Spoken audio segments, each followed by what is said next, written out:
honestly, guys notice it more when you're out winning games, right? If Cleveland starts off in a bad start, they're not doing well, and all of a sudden Shedeur or Dillon Gabriel are doing well in 7-on-7, they're throwing dimes, and practice drills, the number one defense can't stop them. People take notice of that, and the more that the players see it, they're gonna then the comments start happening over the lunch table. They start happening throughout the building, and that's when the pressure really will get severe. The Cleveland Browns were focused on resolving their quarterback situation until Jason Kelce made pointed comments that triggered a strong reaction from ownership. The response inside the organization was immediate and intense. What exactly did Kelce say that has the dog pound on edge and the front office under pressure? We've seen that miserable game by the Cleveland Browns. So they throw Joe Flacco in there, and I like Joe Flacco. He did good, but they gave him the resource of all the first-team guys. Then they throw Dillon Gabriel in there with first teams and second teams. So Dillon always is getting protected. The same thing again, they gave this scrub max protection on every play. Yeah, he completed some passes, but let's talk about his mistakes. He's still inconsistent with his throws, but he at least had max protection. The Cleveland Browns continue to be defined by inconsistency and avoidable setbacks. Even as fans hoped the organization had turned a corner, Jason Kelce, fresh off retirement, offered a direct critique that reignited doubts about the team's direction. His remarks implied the franchise's structure and decision-making remain unstable and recent progress may not hold. The takeaway for leadership is straightforward. Identify core issues, align on a coherent plan, and execute with discipline. For supporters, it's another sign that the problems run deeper than a single season. They throw Shedeur Sanders in there with the lowest cab drivers you couldn't even get on 5th Street. And I'm pissed off, bro, because the play calling was abysmal. Look, even if you don't like Shedeur, Shedeur didn't even get a chance to be trash. Even if you think Shedeur is garbage, he didn't even get a chance to be garbage. That's how awful the offensive line was. Kevin Stefanski still doesn't want to give Shedeur second strings and first strings reps. Why is that? Browns ownership's response shifted from measured to urgent. The pattern is familiar in Cleveland. The team once treated Johnny Manziel as a franchise solution, retained Hugh Jackson for a second year despite results, and invested heavily in Deshaun Watson through a costly trade and contract. These decisions reflect aggressive but poorly aligned planning. The outcome has been continued instability instead of sustained progress. That this was the guy that they wanted to start. He's seasoned, he's experienced, he still has a big-time arm, even at his age, and they open with the Cincinnati Bengals. They wanted that experienced guy. He was always going to be the guy. They were not going to start Dillon Gabriel or Shedeur Sanders in week 1. Kenny Pickett had a hamstring injury. It makes it easy to go with Joe Flacco. And the question isn't and wasn't going to be who's the starter in Cleveland. The question is, who's going to be the backup in Cleveland? Who's going to be the number 2 quarterback when they open the season against these Bengals? Fans still show up season after season, expecting improvement and bracing for setbacks. The usual pattern has been early optimism followed by a gradual collapse. But last season was different. For a sustained stretch, the Browns looked organized and competitive, resembling a functioning team. Couple days, 3 days until roster cutdowns, how do you feel about that? Do you feel like you belong here on this team?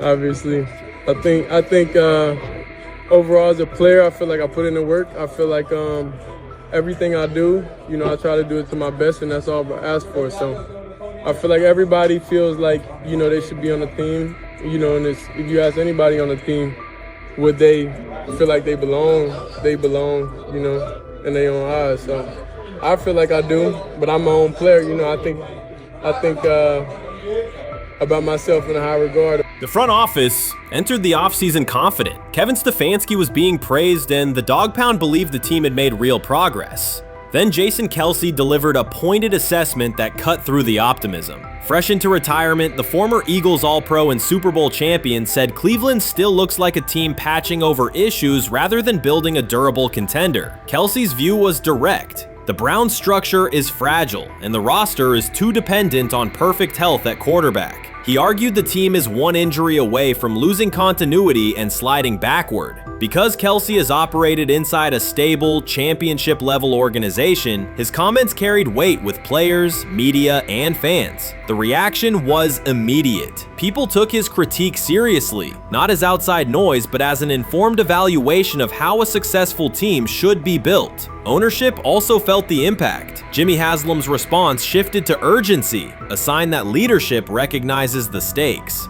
The criticism arrives in the context of prior high-risk decisions, especially the fully guaranteed $230 million commitment tied to Deshaun Watson. Watson has missed time and shown inconsistency when available, and the contract has constrained flexibility. Kelce's remarks highlight why depth, alignment between the front office and coaching staff, and a clear contingency plan at quarterback are non-negotiable. The takeaway is straightforward. Cleveland must convert last season's progress into a stable framework, protect the quarterback, deepen critical positions, and establish a plan that survives injuries and short-term setbacks. Without that, the games that fueled optimism will remain temporary. If you're a betting man, who do you think starts for the Browns at quarterback? Okay, this is the situation. Kenny Pickett, they actually traded for him. Joe Flacco, no one's bringing Joe Flacco in the building thinking Joe Flacco's going to be the starter. If Joe Flacco is your starter, You got a problem. you have a huge problem. And if they were saying Shedeur was the starter as the 5th rounder, you got a real problem too, because he passed over all these guys in these reps in the offseason in shorts, in bikini shorts, Speedos and stuff. Like, no. That kind of stuff. So I'm not that surprised when you put down a 3rd round pick on a quarterback.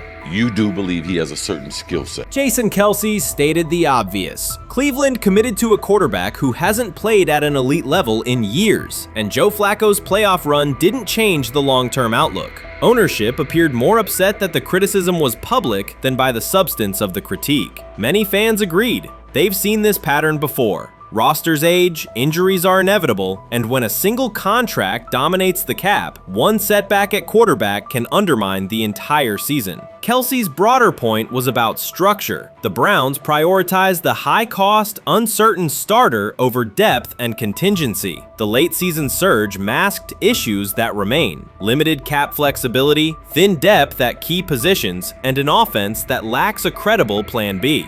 Fans recognize how quickly a strong defense can decline with injuries. Grab hold of the starting job. Yes, but I don't think we're going to know which one until we get deep into August. Now, I think, we tracked the reps everybody was getting at practice throughout the OTAs and minicamp.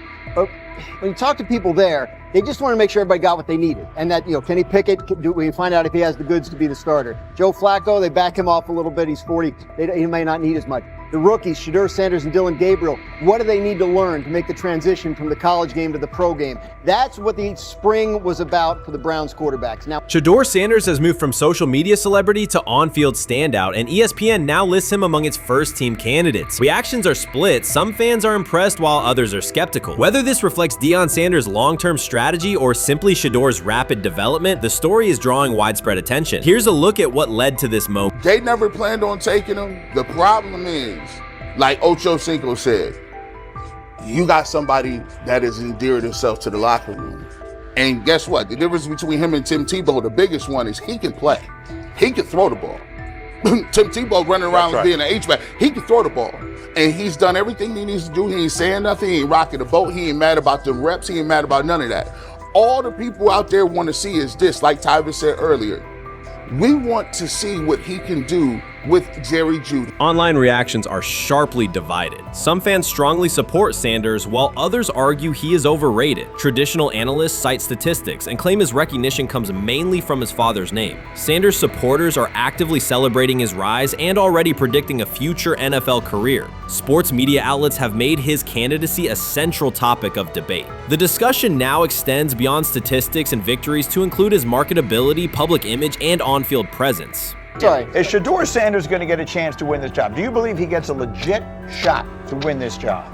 Listen, I think, first of all, the action's going to really start in training camp. Like, forget all the OTA stuff. You don't win a job in OTA. The real action starts in training camp. And just like Shedeur said, during the mini camp, when it's time to take your reps, you got to make the most of it. Because I think early on, there's going to be a lot remember, Joe Flacco didn't hardly practice in OTAs and mini camps because they were giving the young guys. Right. So when he gets his opportunity, he's going to have to make the most of it. Analysts are closely reviewing game footage to evaluate Sanders' decisions and mechanics, while others examine his social media activity to see how he balances content creation with quarterback duty. Shedeur Sanders' placement on ESPN's early first-team list has taken over the college football conversation. Supporters circulate his highlights and argue that his on-field production and leadership justify the honor. Skeptics claim the recognition relies too heavily on his family name and question whether his resume is strong enough for first-team status. Analysts are rewatching game footage to assess his reads, accuracy, and pocket presence, while others examine how he balances a high-profile social media presence with quarterback responsibilities. The debate has pushed other storylines, such as conference realignment and NIL issues, into the background, leaving fans and commentators focused on Sanders' performance, marketability, and overall impact on the sport. I'll keep saying it. I believe Shedeur Sanders should play more games than any other quarterback on this roster this year, because he's the only guy that I look at and say they might have something here. Because I'm telling you right now, they left night one of the draft saying we are taking our quarterback next year. So it's on Shedeur or Dylan or Kenny, probably not Joe, to change their mind. To change their mind. But you got to find out.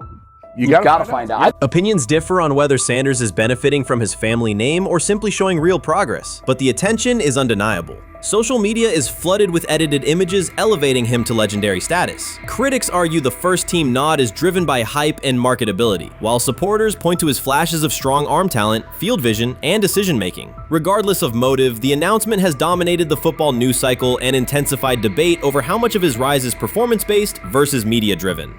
Highlight reels rarely show Sanders' turnovers, late-game mistakes, or inconsistent stretches. Being named to a first-team watch list suggests sustained dominance, something Sanders has displayed only in flashes. His selection appears driven as much by brand recognition and media appeal as by performance. ESPN's decision has intensified debate. Data-driven critics post statistics that question his resume, while passionate supporters predict awards and future NFL success. Commentators recall a time when first-team consideration required years of proven excellence. Yet many fans already see the announcement as confirmation that Sanders is on track for major college football honors. Shedeur Sanders has earned first-team reps when training camp commences later in July. I'm not saying like he's the first guy up when you do 11 on 11s day 1, 2, 3, 4, 5 at training camp. I'm not necessarily saying that, but he's the one quarterback that we didn't get a chance to see take reps with the ones.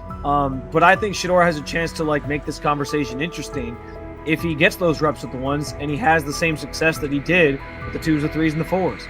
I have confidence he can show you something, but I got to see it.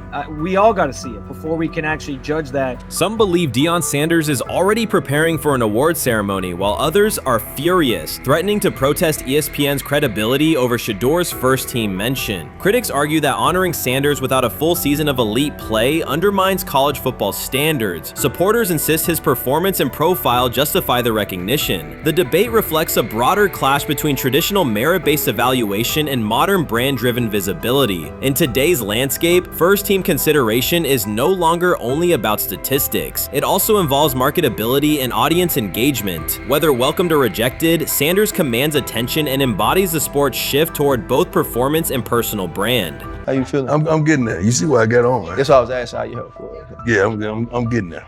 See? Brian, what they had to do?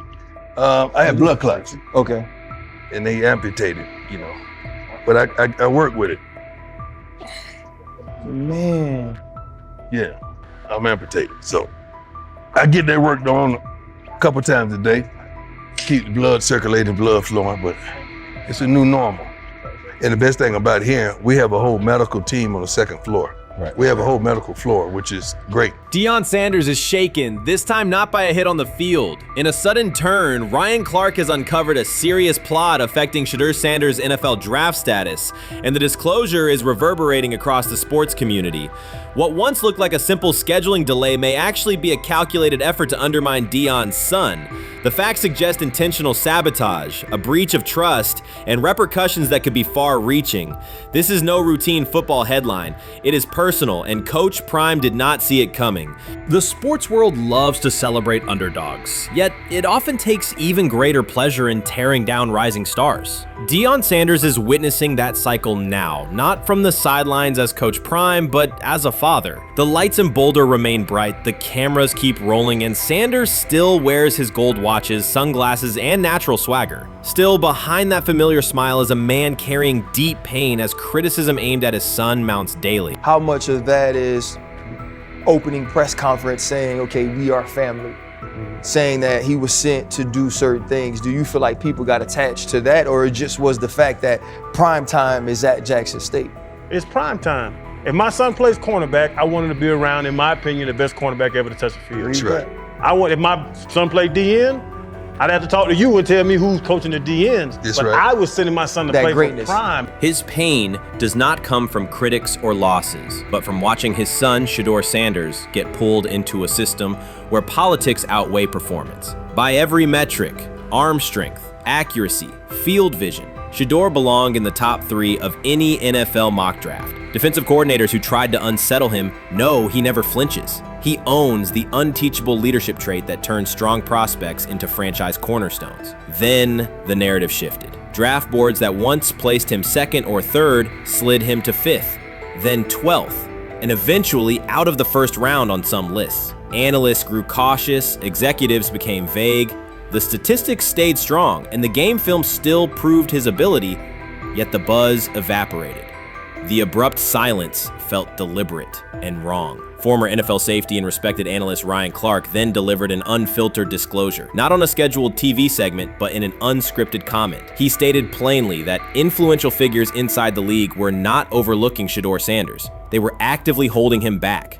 The motive, Clark said, was political, and the real target was Deion Sanders, Hall of Famer, architect of Jackson State's resurgence, and the coach who turned a 1-11 Colorado program into a national headline. Deion's refusal to conform, wearing sunglasses indoors, dancing with players, speaking candidly, challenged an establishment that favors predictable images and rehearsed statements.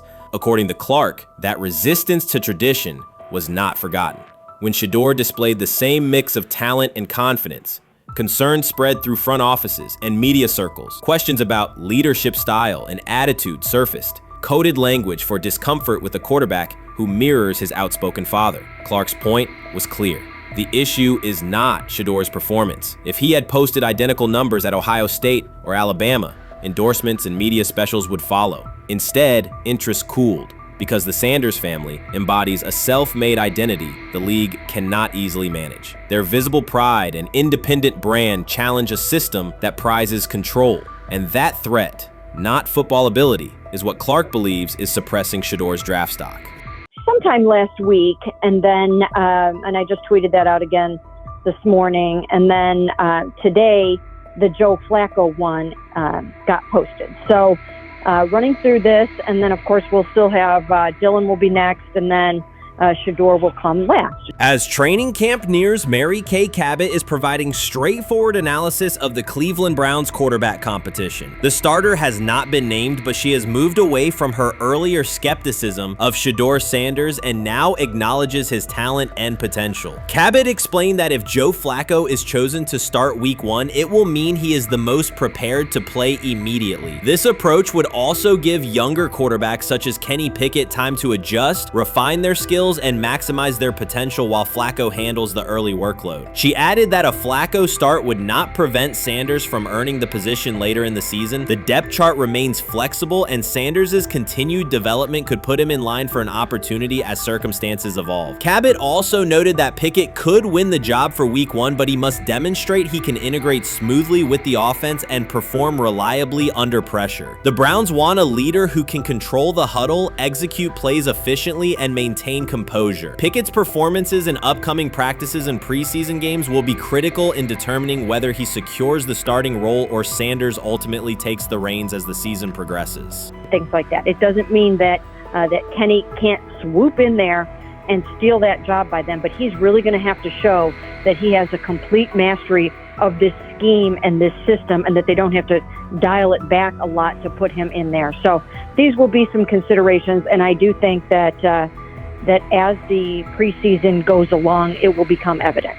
Mary Kay Cabot recently stated that Shedeur Sanders is ready and the Cleveland Browns are monitoring him closely. After a strong showing during organized team activities and minicamp, Sanders has made notable strides in his development. With continued progress, he is expected to return to the field prepared to contribute meaningfully. The Browns coaching staff is tracking his growth and anticipation about his long-term role is increasing. Cabot added that if Sanders maintains this trajectory and continues to demonstrate poise within the team, he will have a legitimate chance to earn the starting quarterback job. Each practice rep strengthens his case, reinforcing the possibility that his development could benefit both the player and the organization. As Sanders impresses, discussion about his future in Cleveland becomes more compelling. Cabot also emphasized Sanders' advanced understanding of the offense. She noted that his football IQ appears in every drill and that he seems ready to execute the Browns system at full speed. His ability to process defenses quickly and make decisive reads distinguishes him from his peers. With the appropriate opportunity, Cabot believes Sanders could become a genuine difference maker for the Browns. One area Cabot highlighted is Sanders' command of pre-snap adjustments. His capacity to diagnose defensive fronts and communicate changes gives him an edge and reflects high football intelligence. If he translates those reads into consistent connections with his playmakers, he could elevate the Browns' offense significantly. By comparison, Cabot said quarterback Dillon Gabriel is still refining his grasp of complex terminology and play calling. While Gabriel possesses upside, Sanders' comfort with intricate concepts and his ability to manage tight pockets under pressure give him a clear advantage at this stage. Gabriel must sharpen those elements to compete at Sanders' level. Cabot previously reported that Sanders had already earned first-team practice snaps ahead of Gabriel. Her latest update confirms that Sanders is now approved as the Browns' starting quarterback, solidifying the organization's commitment to him as QB1. Expectations are high, and his response to the challenge will be closely watched throughout training camp and preseason. Cabot further noted that head coach Kevin Stefanski authorized Sanders to take expanded first-team reps beginning next month. This milestone underscores Sanders' readiness and the coaching staff's confidence in his progress. As the regular season approaches, Sanders aims to cement his status as the starter, and the competition for that position is intensified. Though Sanders leads the race, Kenny Pickett remains in contention. Cabot stressed that Pickett must prove he can integrate seamlessly with the offense and perform consistently under pressure. His performance over the next several weeks will determine whether he can challenge Sanders for the starting role.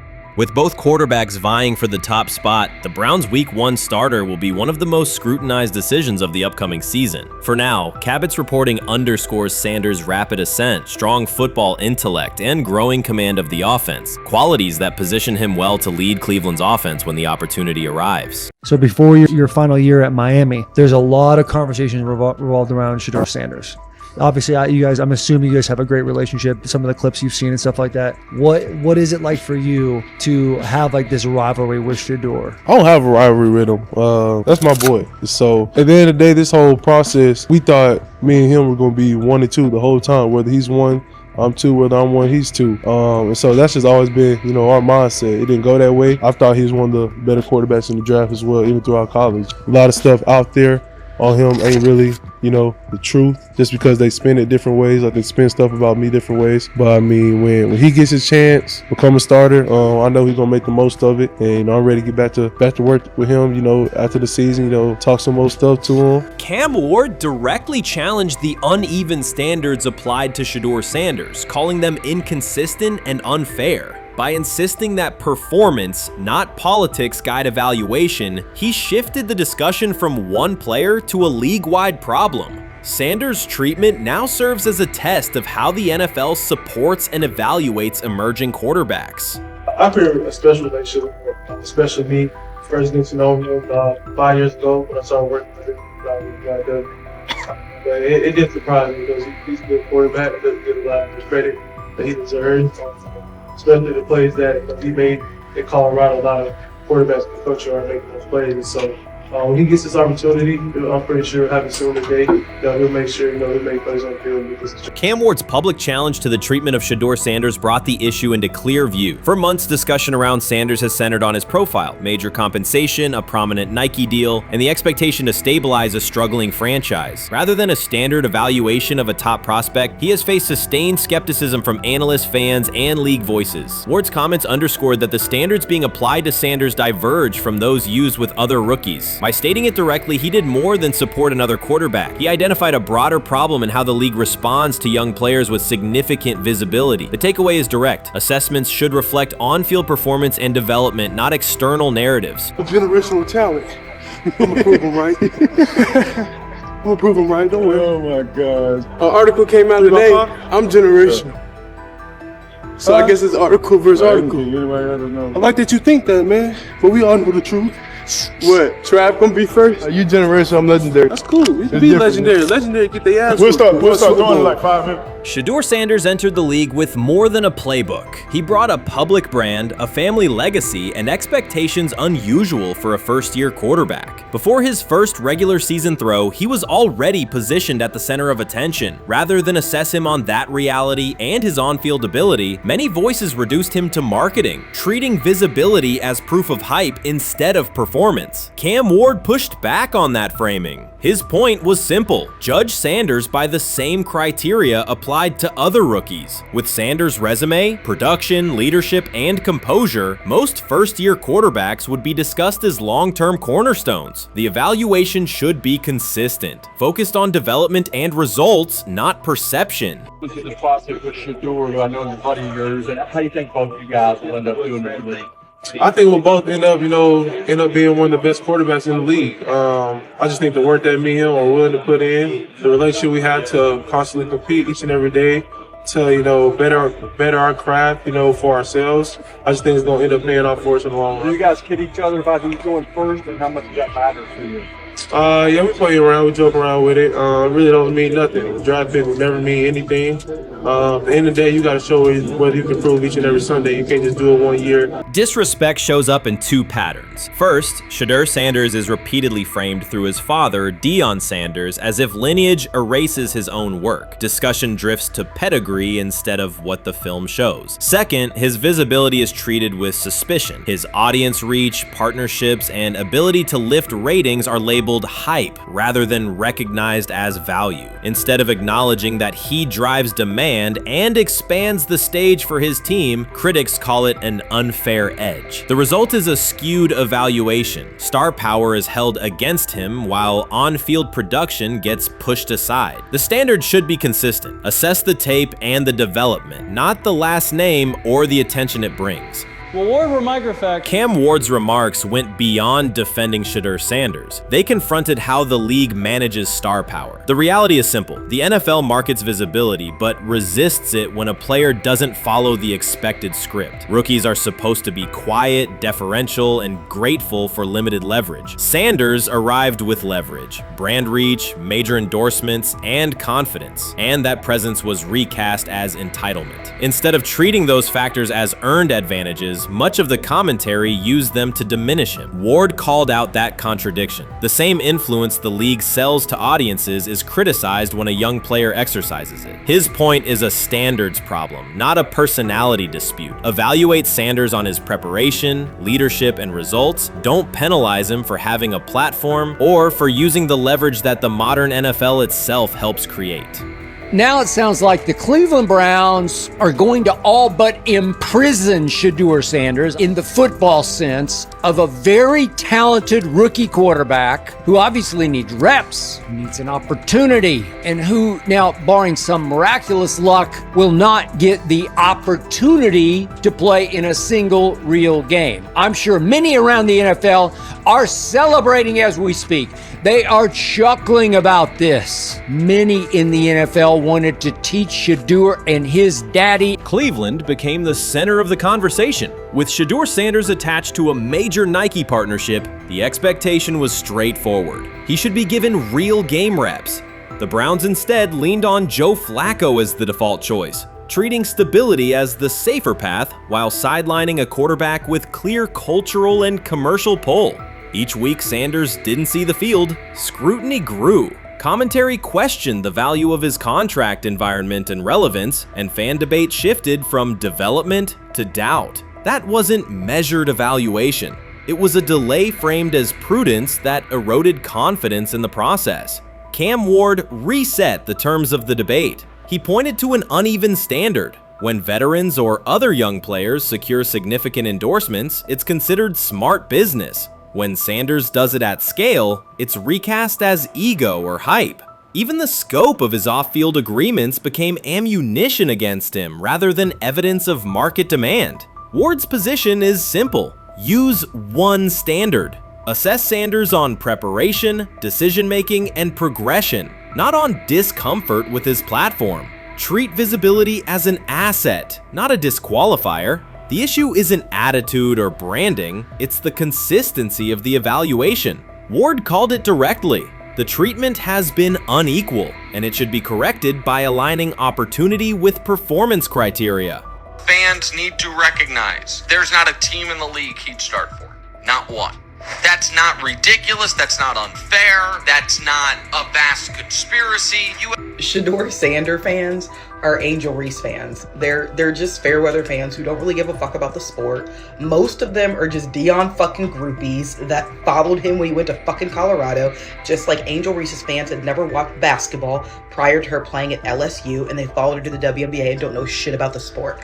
That's it. Now Dion fucking groupies are running around acting like, oh, this is payback to his dad. The timing is pivotal. Shedeur Sanders isn't trying to blend into the league's background. He's shaping the agenda. He drives debate segments, fuels short-form highlights, and moves merchandise at a pace most rookies never approach. By the metrics that define modern attention, he is the draw. Yet, a segment of observers continues to undercut him, not because of shortcomings on tape, but because of discomfort with how prominent he already is. Cam Ward put words to what many could see. Coverage around Sanders has been filtered through reaction to his visibility, rather than a clear read of his performance and growth. The market has already weighed in. Demand is real, not manufactured. Nike's record-level rookie endorsement aligned with that reality, signaling long-term value and cultural reach. This exposes a core contradiction. The NFL depends on star power to sell tickets, fill stadiums, and boost ratings, but it resists stars who set terms on their own. Visibility is celebrated until a player exercises it. The fix is straightforward. Apply one standard. Evaluate Sanders on preparation, decision-making, and results, and treat his platform as the asset it is. If the league benefits from his presence, its evaluation practices should reflect that same reality, consistently and without penalty for scale.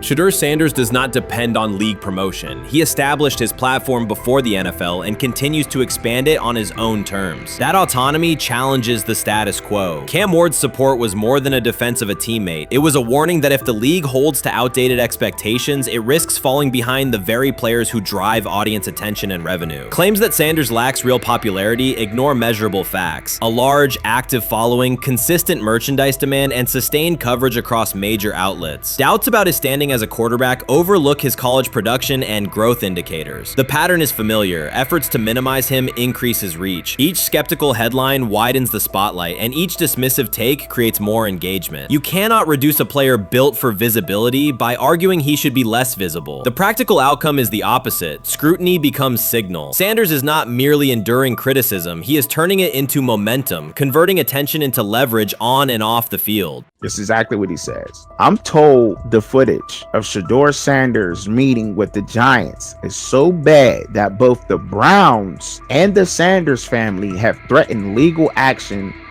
if it is published. The New York Giants have released audio from their draft interview with Shedeur Sanders, and the disclosure has drawn intense public reaction. Fans want to know whether Sanders made critical remarks and why the Giants shared material that should have remained confidential. The situation revolves around an open microphone, contentious comments, and the broader implications of the leak. The New York Giants published a brief, edited segment from their interview with Shedeur Sanders and withheld the remaining footage. Observers are debating whether this was a strategic public relations decision or an attempt to discredit him. The team has offered no additional explanation, and many fans view the limited release as inadequate and potentially misleading. They are demanding full transparency and accusing the organization of orchestrating a negative narrative. While criticism of Sanders is vocal, his supporters are responding with equal intensity. There was another team that he sat down with. What do you mean it didn't go well after that? So, he was pissed that they did that to him. They did that to him. He counter-confronted the them. same thing they do to every other quarterback prospect. They did that to him. They slide in a mistake to see if you catch it. Right. And so because you're the quarterback. But he didn't take it as a correction. He took it as like he got pissed off. Yeah, and it's like so here's another one. So another one was, he throws a bad interception, and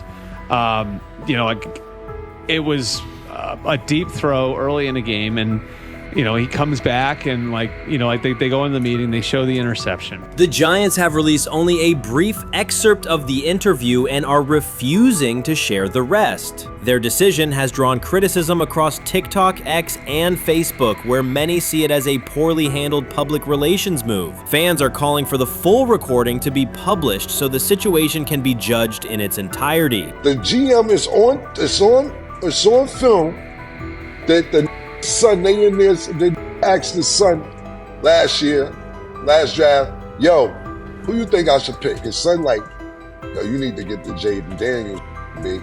This is what his son, it's on tape. You should go Jaden Daniels. He laughing at his son. And all right, cool, get Jaden Daniels. I don't even know how that tape got out. I wouldn't have let the shit get out. Shedeur Sanders appears unfazed by the situation. Although the Giants suggested he was more hype than substance, their handling of the interview has instead elevated his visibility. Analysts across major sports outlets are now discussing him more than before, keeping his name prominent in the news cycle. New York Giants, where these tapes at? You hear me? Because if Shedeur Sanders was so unprofessional, y'all would have leaked the tapes for the whole world could see, right? Cause understand, it's a lot of he say, she say. But one thing I do know, as a young black man growing up in this world, being straightforward and not sugarcoat anything. The Giants' PR team appears to reject Sanders' family connection outright, a decision many view as unprofessional and lacking nuance. Internal discussions seem to have dismissed quarterbacks with prominent relatives as poor fits for the organization, revealing limited awareness of public perception. The response was swift. A single edited clip ignited widespread debate on social media, with fans asking why essential segments were held back and what the team might be hiding. Critics argue that if the full interview contains nothing damaging, the club should release it in its entirety. Online discussion intensified immediately and continues to gain momentum. What they do during the film and the combine and the meetings is teams will install mistakes intentionally planted in the install, and they want you to catch them. Shedeur didn't, and when a coach called him out, once again, it didn't sit well. It's like, bro, there's not many teams needing quarterbacks, especially since Pittsburgh appears to have a deal with Aaron Rodgers and Tennessee's getting Kale Moore. The Giants' decision to withhold the full interview has produced an unintended result. Instead of diminishing interest in Shedeur Sanders, it has intensified it. Media outlets and analysts are now examining every on-field rep, press comment, and public appearance as evidence of how he conducts himself under scrutiny. Each throw, adjustment, and answer is tracked and evaluated against league standards, reinforcing the view that he remains composed and professional. Many fans contend that the organization has misrepresented Sanders and suggest the issue may stem from the Giants' view of his father, Deion Sanders. They see the partial release as an attempt to raise doubts about his character by association. That perception has only made his profile more compelling. The discussion has shifted from whether he deserves a high draft position to how effectively he withstands sustained pressure. Sanders is now regarded not just as a talented prospect, but as a symbol of resilience, central to debates about transparency and organizational strategy. Even if the Giants eventually provide more context, the visibility they have created for him is unlikely to fade. The most fun yet the most difficult thing I cover and we cover all year long is not games, it's the NFL draft. Because I've said this many times, you get lied to for a month to 2 months up to it. And so often during the draft, and every few drafts, there's a guy that really falls, precipitously falls. This year it was Shedeur Sanders, it's been Aaron Rodgers, it's been Dan Marino. Every few years somebody falls a lot. And so, but those stories don't come out until like the fall. Criticism of Shedeur Sanders from within the Giants organization has become increasingly public. Team communications appear focused on casting him as an overhyped prospect, whose character should be questioned. A narrative that seems aimed at shaping opinion rather than assessing performance. Yet each selective release or negative remark has instead amplified attention on Sanders and elevated his reputation. Efforts to confine him to a narrow, unfavorable image continue to produce the opposite effect, reinforcing his position as an underdog who endures external pressure. The debate has shifted from football analysis to broader concerns about narrative control and transparency. Fans, reporters, and online communities are still still urging the Giants to publish the full interview, arguing that only complete context can resolve speculation. The organization's refusal to comply has intensified scrutiny and led many observers to conclude that the team underestimated public reaction and now faces questions it could have avoided with full disclosure. The tapes, the New York Giants have the tape. They definitely have the tape. It's confirmation that they had the tape. Shedeur didn't do nothing. It's what they saying he did. I'm gonna tell you what these mixed reaction right here. So we already know about the New York Giants, but the Pittsburgh Steelers head coach Mike Tomlin reported Miles Sanders' talent, but hesitated to draft him due to previous challenges with quarterbacks like Russell Wilson and Justin Fields, leading to more cautious approach. Las Vegas Raiders. Sanders met with Raiders at the NFL scouting combine and expressed enthusiasm about potentially joining the team. His familiarity with the West Coast offense and quick release was noted positive, though concerns about his ceiling. Hours after the Giants posted that short audio clip, the timeline never slowed. Comment threads filled with frame-by-frame breakdowns, lip-read attempts, and side-by-side comparisons of what was said versus what was left out. Reporters called league contacts. No one could explain why a franchise would stir this level of curiosity only to seal the vault. Each refusal sharpened focus on Shedeur Sanders, turning routine throws into national talking points.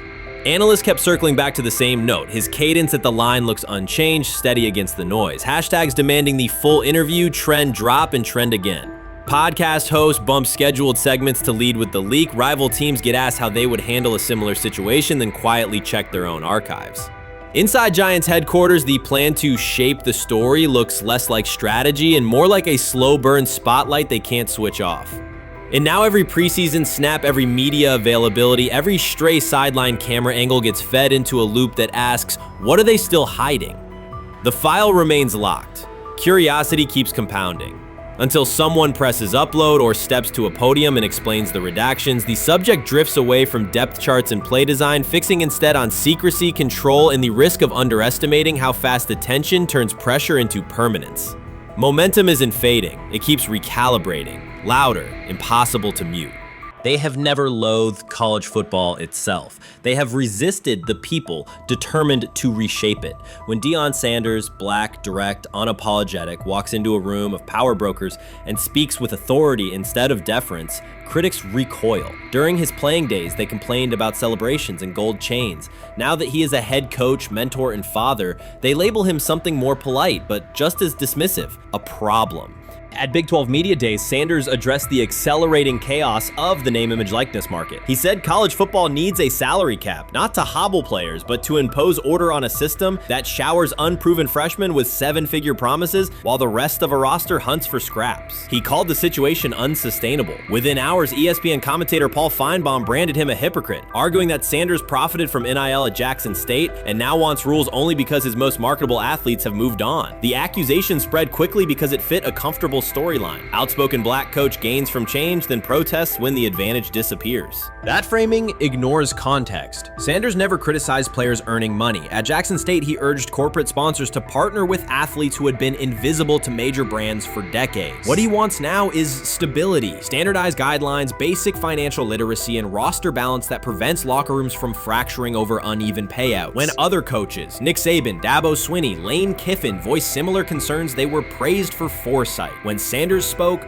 the tone shifted to suspicion. The difference is not the message, it is the messenger. Feinbaum's response followed a familiar script. When black leaders question the structure of the sport, their motives are interrogated, their credibility attacked, and their competence doubted. He did not level the same charge at Jimbo Fisher when Fisher complained that NIL disturbed recruiting. He stayed silent when Kiffin lamented the transfer portal. But Sanders, who raised enrollment and television ratings at Jackson State, brought unprecedented attention to Colorado in one season and consistently mentors players beyond football, was called opportunistic. Feinbaum dismissed the cultural impact Sanders created, the exposure for historically black colleges, the draft pick developed, the infrastructure improved, reducing his work to a marketing stunt dependent on star sons Shedeur and Shiloh or two-way standout Travis Hunter. Sanders did not retaliate. He returned to practice, media obligations, and recruiting. His confidence is rooted in faith and in the responsibility he feels toward young athletes whose lives will extend decades beyond their highlight clips. When he asks for NIL boundaries, he is thinking about freshmen handed large sums without guidance,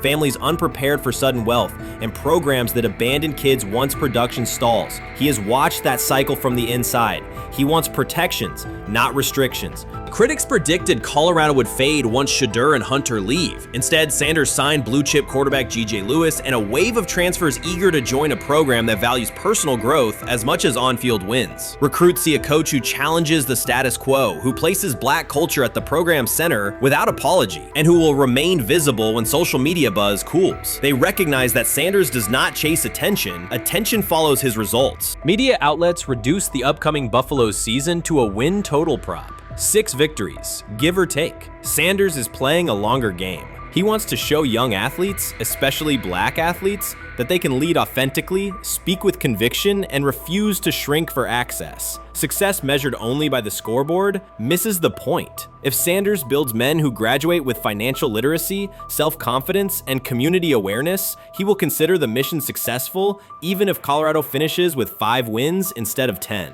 None of that registers with commentators invested in an older hierarchy. For them, leadership should remain predictable, reserved posture, muted tone, minimal cultural expression. Sanders contradicts that image. The possibility that his methods could spread to other coaches, to other programs, threatens a model that has kept decision-making and revenue streams concentrated for generations. So the debate is not about hypocrisy or payroll ceilings. It is about control of the narrative and who is deemed qualified to write it. Sanders refuses to surrender that authority. He knows order is necessary. He also knows whose voices have been ignored whenever real reform is discussed. By speaking plainly, he forces television panels, athletic directors, and conference commissioners to confront issues they would rather defer: financial education, equitable resource distribution, and consistent national standards. Whether Colorado exceeds betting lines this fall will not change the trajectory Sanders has already set. He made Boulder relevant, energized recruiting beyond traditional power corridors, and broadened college football's cultural reach. That influence will persist long after social media debates cool. If his call for NIL structure eventually becomes policy, as the NCAA and Congress now contemplate, Feinbaum's soundbite will fade, while Sanders' imprint endures. In the end, accusations of hypocrisy say more about the accuser than the coach. Sanders has remained consistent: empower athletes, hold adults accountable, and inject stability before unchecked money corrodes the locker room. The people who stand to lose clout in that environment prefer the chaos they can manipulate. Sanders prefers a system that nurtures the players who make the sport worth watching. His advocacy is rooted in experience, not self-interest, and his critics will have to decide whether to engage with that reality or keep shouting from the sidelines.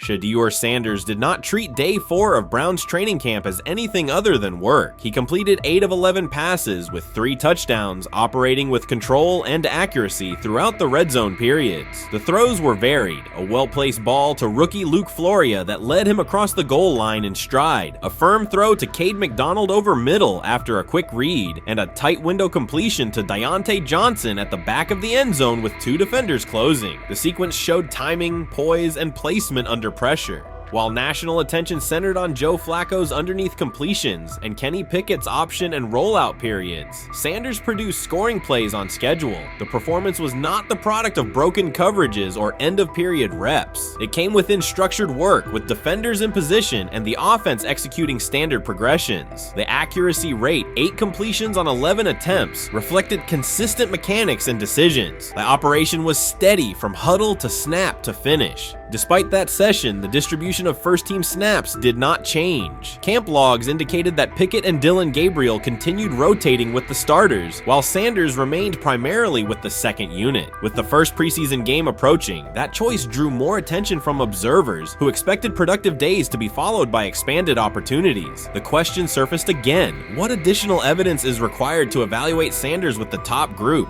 The 3 touchdowns illustrated different aspects of his profile. On the throw to Floria, Sanders used a measured trajectory to lead the receiver away from contact and into the end zone. On the ball to Johnson, he identified leverage, held the safety with his shoulders, and delivered to a precise spot at the back line. On the throw to McDonald, he eliminated the first read, reset, and drove the ball into the window before the hook defender could squeeze it. Each score reflected a particular tool: anticipation, manipulation, and velocity within standard timing. Comparisons to the other quarterbacks were straightforward. Pickett produced 2 touchdowns but placed 1 late ball that exposed a receiver to contact near the goal line. Gabriel accounted for 1 score, with additional gains coming on checkdowns and designed movement. Flacco advanced the ball in short increments without finishing drives during the same period. Sanders converted opportunities into points repeatedly and without turnovers. The rotation, however, remained unchanged. Head coach Kevin Stefanski and the staff continued to allocate first-team work to the same group, describing the process as an open evaluation. In practice, that has meant extended starter reps for Pickett and Gabriel, veteran scripts for Flacco, and second unit periods for Sanders. The disconnect between output and opportunity was notable, particularly given the stated goal of reaching an early decision at quarterback. When asked about the timeline recently, Stefanski said the preference was to decide sooner rather than later, an acknowledgement that the window for assessment is limited as preseason approaches. Speculation about motives is common in such situations. The discussion has included references to front office perspectives and ownership influence. Owner Jimmy Haslam is widely viewed as supportive of drafting Sanders. General manager Andrew Berry is known for prioritizing fit, traits, and process within the roster building model. Stefanski reports to Berry, and the practice plan reflects coaching evaluation within organizational parameters. None of that guarantees any outcome. It does explain why rotations can remain conservative even after strong individual periods. Regardless of internal views, the most useful next step for the evaluation would be a defined set of first-team snaps for Sanders to put comparable tape next to his peers.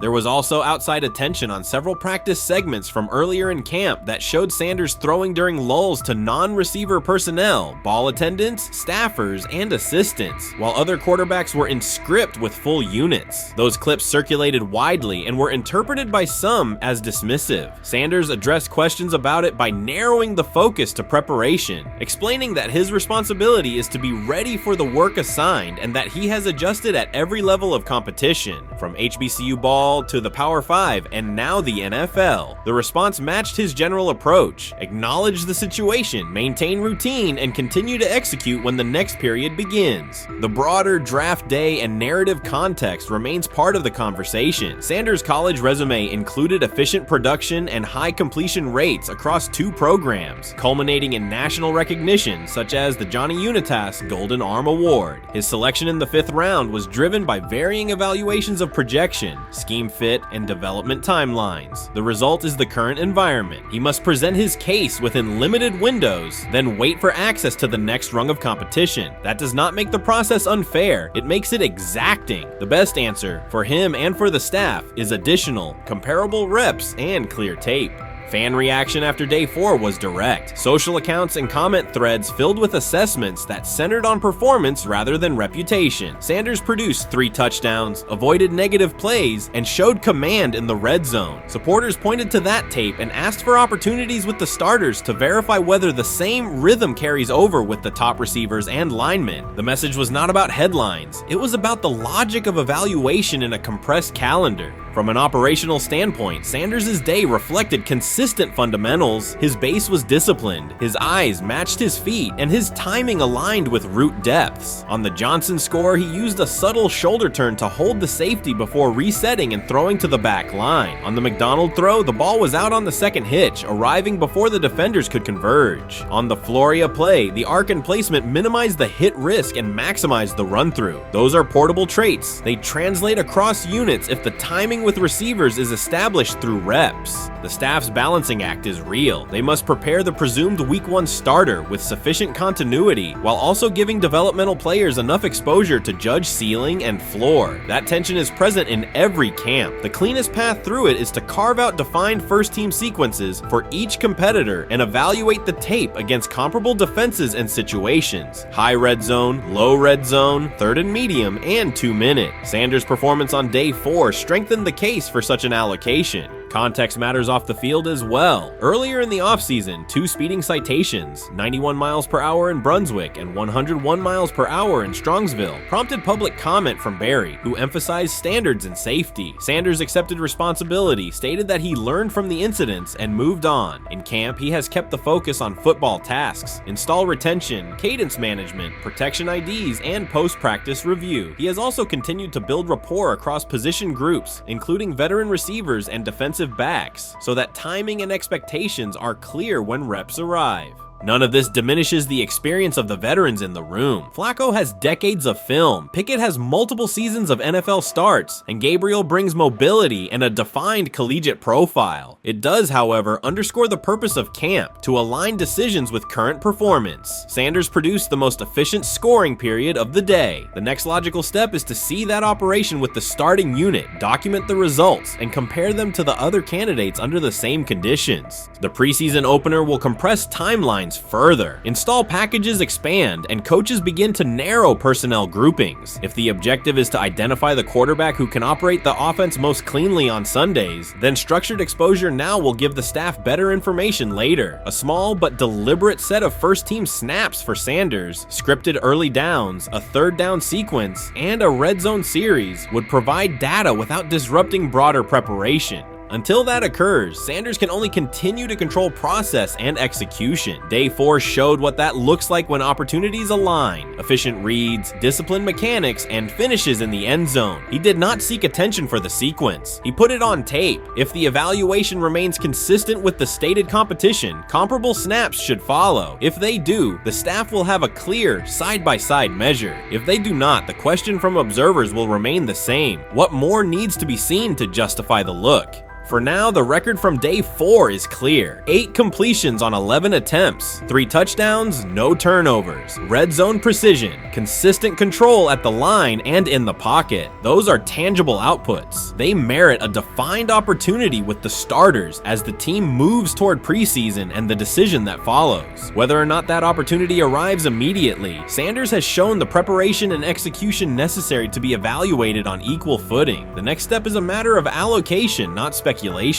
While much of the NFL community attended the ESPYs in Los Angeles, Shedeur Sanders spent the day in Cleveland with families recovering from a residential explosion. He did not seek cameras or a red carpet appearance. He chose to be present in a neighborhood working through loss. Weeks earlier, an explosion at the Rainbow Terrace Apartments in the Garden Valley neighborhood displaced more than 100 residents. Local officials reported that 42 families were left without housing. A father suffered burns over most of his body and remained in a coma. His 2 young children were hospitalized in critical condition. The damage extended beyond structures. Families lost possessions, stability, and routine. Cleveland City Council member Richard A. Starr described the moment as a family fighting for its future. Outside of local reporting, national attention was limited. Sanders decided to go to the site, meet residents, and help organize a day focused on relief and connection. The decision drew questions almost immediately. Some asked why he was not at the ESPYs, others questioned his motives. Sanders did not respond with counter-arguments. He explained simply that he felt an obligation to be present and that he would act on that conviction. This was not a team-scheduled appearance. He promoted the gathering himself, arrived without ceremony, and spent the day with residents. His approach emphasized listening, participation, and time. The event, which he called the Garden Valley Fun Fest, brought a large turnout over several hours. The purpose was straightforward: create space for families to reconnect and for children to play, even as recovery work continued. Sanders threw passes with kids on the blacktop, joined in games, and spoke with parents and grandparents about what they were facing next. He moved through the apartment complex and common areas with minimal staff support. Browns defensive lineman Michael Hall Jr. attended and interacted with residents as well. There were no speeches or staged moments. The focus remained on residents and their needs. Questions about visibility persisted as photos and short clips circulated online. Some criticism framed the visit as a substitute for a higher profile appearance in Los Angeles. Sanders kept to the same message. The priority was to support a neighborhood coping with displacement and uncertainty. He did not present the choice as a protest of any event. He presented it as the correct use of his day. When local media asked about his intent, Sanders said his goal was to provide families with a day of enjoyment and a reminder of community. He added that financial support can help, but that showing up in person also matters. Standing with people, listening to them directly, and offering time. The statement matched the structure of the day. He stayed on site, remained accessible, and left the focus on residents rather than on himself. The timeline mattered to him as training camp approached. Sanders did not connect the visit to his role on the depth chart or his draft position. position. He kept references to football confined to preparation, learning the playbook, protections, cadence, and timing, seeking guidance from veterans, including Joe Flacco, and staying ready for opportunities when they come. He has repeated that he has time to grow and intends to use it to learn the system and earn trust. The visit did not alter those priorities. He returned to his regular schedule the next day. Since arriving in Cleveland, Sanders has treated community work as part of his responsibilities. Before his jersey went on sale, he visited schools, including John Marshall High School, speaking with students about goals, accountability, and effort. He set public objectives confidently, such as long-term aspirations for the franchise, but paired them with routine work in the building, meetings in stall, film, and on-field reps. The day at Rainbow Terrace fit that pattern. Identify a need, show up, contribute, and avoid unnecessary attention. For residents, the FunFest provided a brief reprieve from ongoing challenges: housing transitions, school logistics, medical appointments, and the paperwork that follows an emergency. For teammates and staff who observed, it was an example of a rookie investing time locally without seeking a headline. For Sanders, it reinforced how he plans to operate in Cleveland: be consistent, be present, and let actions speak. The setting at Rainbow Terrace underscored the scale of recovery ahead. Families described the first weeks after the explosion: nights in temporary housing, efforts to replace clothing and essentials, coordination with agencies and community groups. Sanders moved from group to group, speaking with parents about their immediate needs, greeting elders who came to watch the activities, and encouraging kids who wanted to throw a football, run races, or take a photo. He kept the schedule flexible so residents could arrive and leave as they were able. Community partners and volunteers handled tables for supplies, simple games, and refreshments. There were no sponsor banners or organizational pitches. Residents organized as they usually do, checking on neighbors, guiding children, and sharing updates. Sanders' role was clear: participate, make time, and listen. The presence of a recognizable player brought energy, but the purpose remained practical: create a normal afternoon in a place that had not felt normal since the blast. Online reaction covered the full range of opinion. Some posts praised the decision and the event's tone. Others questioned why a rookie would skip a high visibility awards show. Sanders did not try to manage that conversation. He maintained the same explanation. He chose to spend the day where he believed he could be useful, and then he returned to his football schedule. The approach was consistent with how he addresses other topics: answer directly and move on to the next task. The same measured approach appears in his preparation for camp. Sanders has not asked for public guarantees about reps. He has focused on install recall, cadence, and protection IDs, route timing, and situational work. He has sought input from veterans, thanked teammates who have provided guidance, and spent time with receivers and linemen to align on communication. Coaches have emphasized that the quarterback competition is a process, and Sanders has accepted that framework. His emphasis remains on readiness. None of this overshadows the experience and resumes of other players on the roster. It does provide a clearer picture of how Sanders operates as a professional. He separates off-field actions from promotional efforts. He keeps football preparation focused on what he can control. He communicates with teammates across position groups so that timing and expectations are shared. He does not try to steer attention in his favor. He tries to make steady progress. The day in Garden Valley was one example. He arrived without a speech, stayed for hours, and left without an announcement. He did not ask for recognition. He offered time. Residents responded in kind. Kids lined up for catches and races. Parents and grandparents asked about camp and wished him well, and neighbors coordinated rides and schedules around the event. The atmosphere felt like a neighborhood gathering, not a media production. Local leaders who were present or who spoke later emphasized that recovery will take months. Families will continue to navigate housing, healthcare, and daily logistics. Events like the FunFest do not resolve those issues, but they help sustain community connections and morale. Sanders' contribution was to create a space for that to happen and to treat the day with the same seriousness he applies to practice: plan, execute, and keep the focus where it belongs. As the preseason approaches, Sanders will continue to compete for opportunities on the field. He has said he will be prepared when called upon, and that he understands the importance of mastering details before focusing on outcomes. The organization will make decisions based on evaluation, and he will accept the results while continuing to improve. The off-field choices will remain consistent: identify needs in the city where he lives and contribute in direct, practical ways. The core elements are simple. A neighborhood suffered a significant loss. Residents faced immediate and ongoing challenges. A rookie quarterback chose to spend a day there, without a press conference, without a schedule of talking points, and participate in a community-led event designed to give families a break and remind children that play still has a place. He provided presence, not a headline. He listened more than he spoke. He returned to work the next day. In a league and media environment that often prioritize visibility, Sanders made a different choice. He kept attention on people, not optics. He placed value on time spent in person rather than on appearances. He continued to build trust in the locker room and in the city through steady conduct rather than declarations. That approach, measured, direct, and consistent, will shape how he is viewed in Cleveland as much as any public statement could. The outcome of his football career will be decided on the field by installations learned, reads made, throws delivered, and games played. The outcome of his role in the community will be measured by smaller, quieter moments. Afternoons like the Fun Fest, school visits, and unannounced stops where listening matters more than being seen. For Cleveland residents at Rainbow Terrace, the takeaway from that day was straightforward. Someone who represents their team showed up, stayed, and participated without fanfare. For Sanders, it was the same. Do the work in front of you, whether that is a practice period or a neighborhood event, and keep the focus on the people who are affected most. They say training camp decides depth charts, but Shedeur Sanders began fighting for his job long before he will step inside the Browns facility. While most first-year players squeezed in one last vacation, he slipped onto a private field in Texas, strapped on Cleveland's helmet and shoulder pads, pulled a fresh number 2 jersey over his chest, and started rifling timing routes as if it were the opening drive of week 1. No cameras, no hype track, no product placement, just sweat, cadence, and ball placement. A rookie does not rehearse in full game gear unless he already envisions himself commanding the huddle. Plenty of observers shrug that clip off. They insist the 5th rounder, quote, isn't ready, cling to depth chart conventions, or whisper that the name across his shoulders did most of the talking on draft day. Maybe it is the Deion connection, maybe it is a preference for prospects who blend quietly into the background, or maybe the league's gatekeepers fear the possibility that the kid is better than the quarterbacks they have spent months promoting. Whatever the motive, the countdown has started, and video rarely lies. Shedeur Sanders is not preparing to arrive. He is preparing to lead.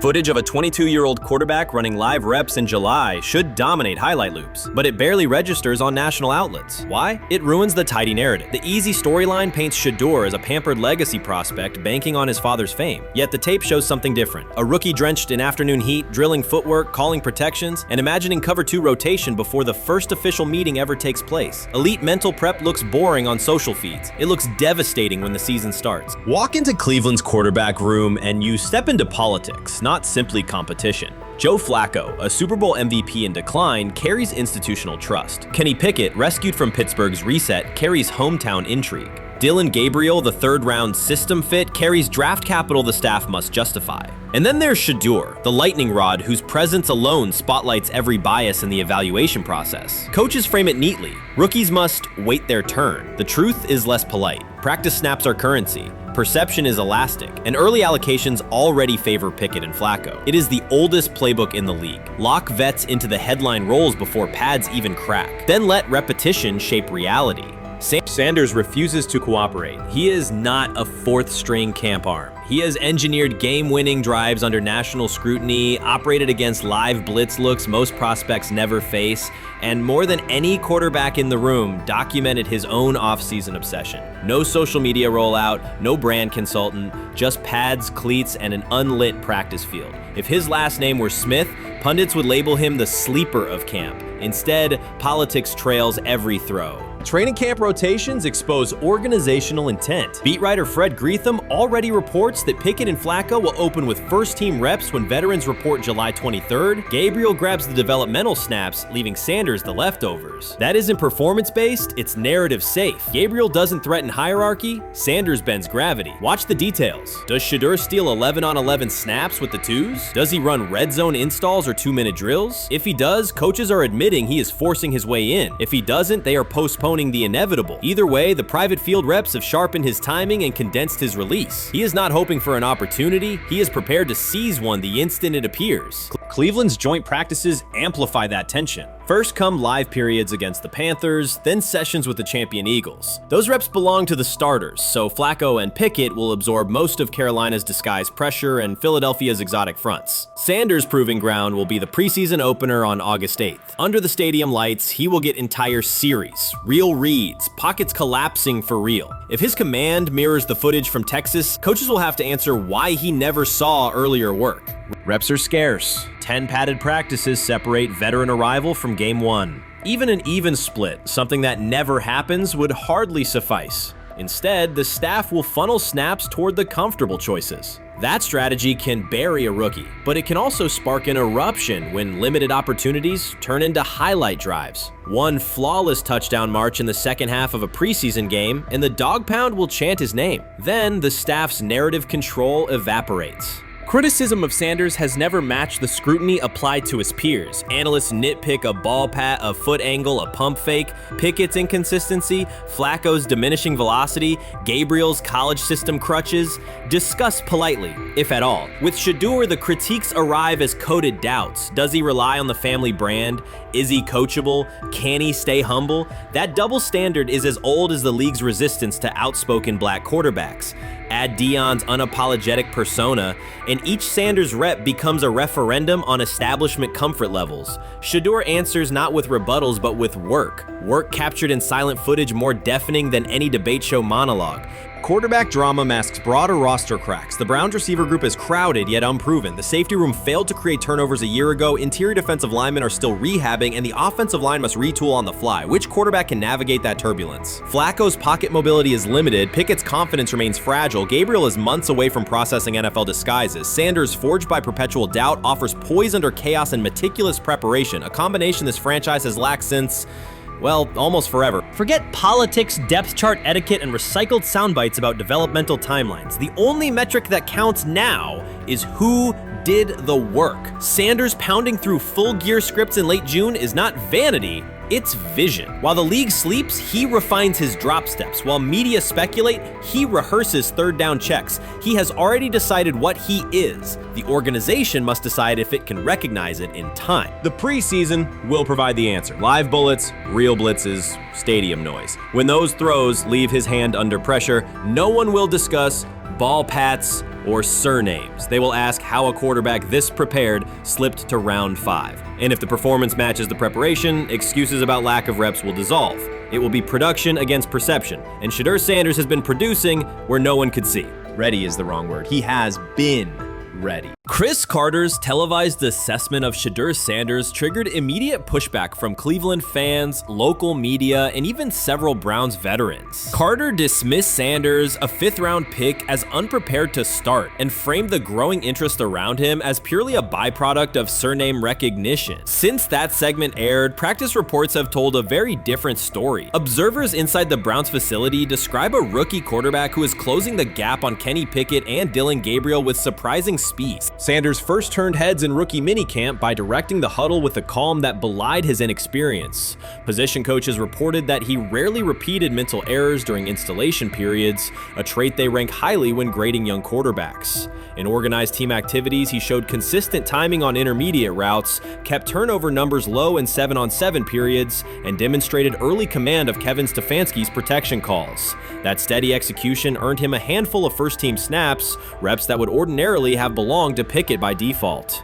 By mandatory minicamp, the rotation had shifted again. Practice notes from beat reporters detail the rise in Sanders' workload each day. Red zone series against the starting defense, 2-minute drills, and full field scrimmage possessions in which he checked out of called plays when fronts dictated it. Mary Kay Cabot, initially skeptical Sanders would challenge for game day snaps in 2025, wrote after consecutive sessions in mid-June that his footwork, release speed, and pocket management had, quote, meaningfully tightened since rookie camp. Her tone marked a clear departure from early spring projections that labeled Sanders a long-term developmental project. The broader quarterback context in Cleveland magnifies that progress. Deshaun Watson's availability and form remain uncertain after 2 injury-interrupted seasons, while Pickett's transition from Pittsburgh has been uneven. Dillon Gabriel's arm strength is evident, but coaches continue to stress hesitation in his full-field reads.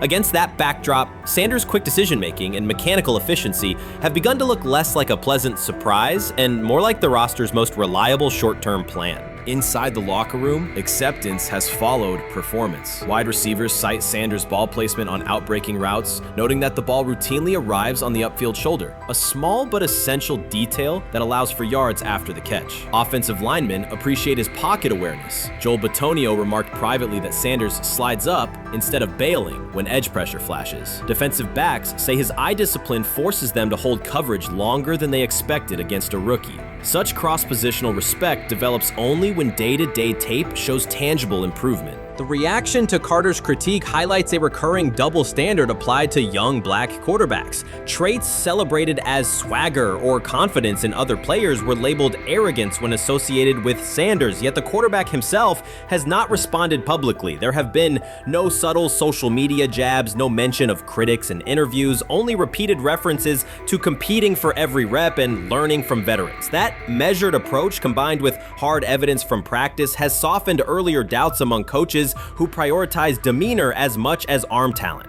Within the coaching staff, the discussion now centers on readiness thresholds. Stefanski's scheme relies heavily on quick rhythm throws, defined reads, and disciplined pocket movement. Those requirements align with Sanders' strengths: a compact release, willingness to target the middle of the field, and instinctive timing on RPO concepts carried over from his college tape. Staffers reviewing cut-ups from joint practices note that his internal clock already approximates NFL speed, a metric they did not expect to see until mid-season at best. If that trajectory continues through preseason games, the Browns face a consequential decision. Starting a 5th-round rookie 6 weeks after training camp opens would unsettle salary cap assumptions, depth chart politics, and external perceptions of organizational stability. Yet the internal mandate remains clear: the most prepared quarterback will play. That standard places Sanders in genuine contention because every practice metric used to grade readiness, turnover ratio, red zone efficiency, third down conversion rate has trended in his favor since early June. The organizational stakes are considerable. Cleveland has cycled through starting quarterbacks at a startling pace over the past decade, shifting from first-round investments like Baker Mayfield to high-cost gambles such as Watson,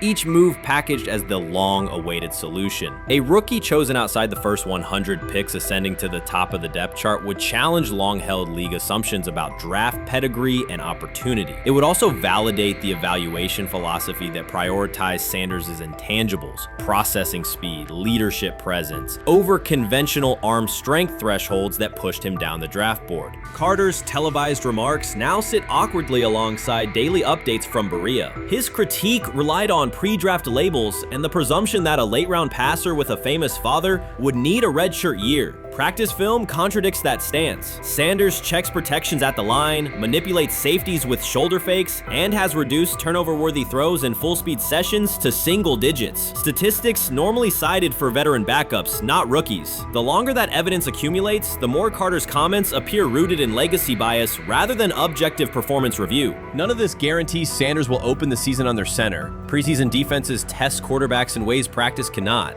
Defensive coordinators will disguise pressure and boundary rotation to force late decisions. Sanders must show he can adjust protections and exploit mismatches without the benefit of a controlled environment. Yet within the Browns facility, the conversation has shifted from if he will be ready to when. Quiet confidence from Amari Cooper and other veterans suggests they believe Sanders can steady an offense searching for consistency more than highlight reel heroics. Sanders' rise also affects long-term roster calculus. If he earns the job and performs competently, Cleveland gains starter-level production on a cost-controlled rookie contract, freeing cap space allocated to other positions. That scenario could reshape roster-building strategy in a division featuring Joe Burrow and Lamar Jackson, quarterbacks whose contracts consume significant percentages of team payroll. A capable, low-cost starter would allow the Browns to reinforce their offensive line and secondary while retaining core veterans, a competitive advantage few teams enjoy.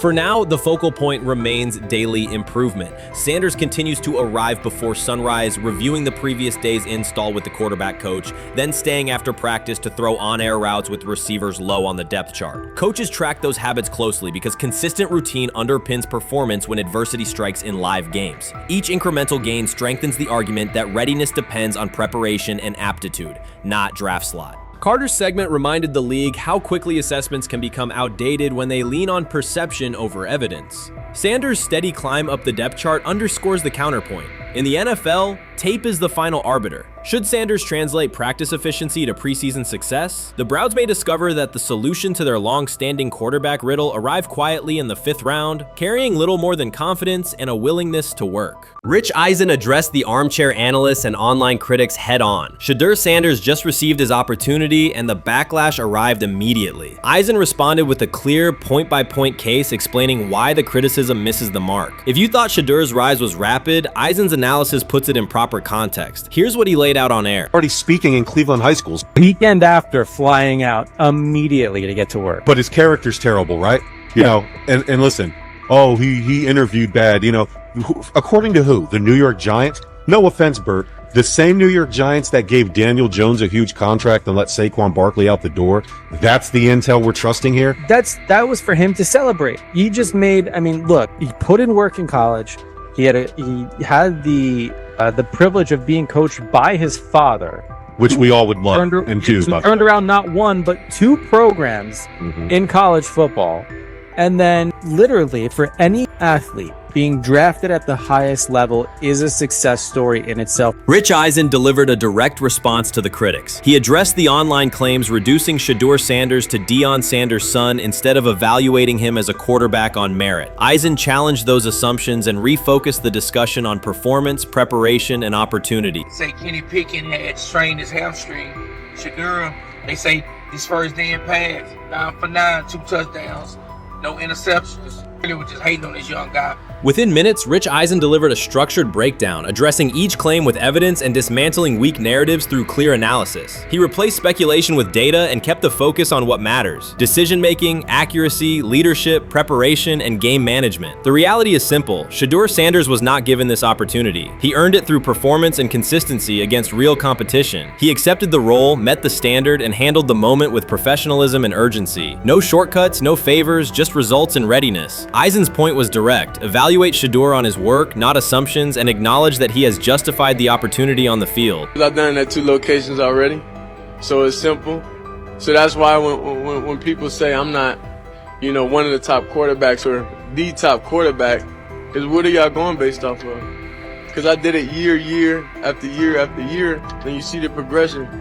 So it's like, obviously it got to be some type of external hate that you have for the family, for the last name, for anything, because I know I proved myself. While many were still debating whether he was NFL ready, Shedeur Sanders stepped onto the practice field and operated like a clear QB1, setting protections, controlling tempo, and executing the plan. The narrative that he is just flash, media attention, or his father's influence does not hold up against his work in installs, progressions, and situational drills. What he showed was composure, efficiency, and command of the offense. He processed quickly, protected the football, and delivered on-time throws, demonstrating preparation and control.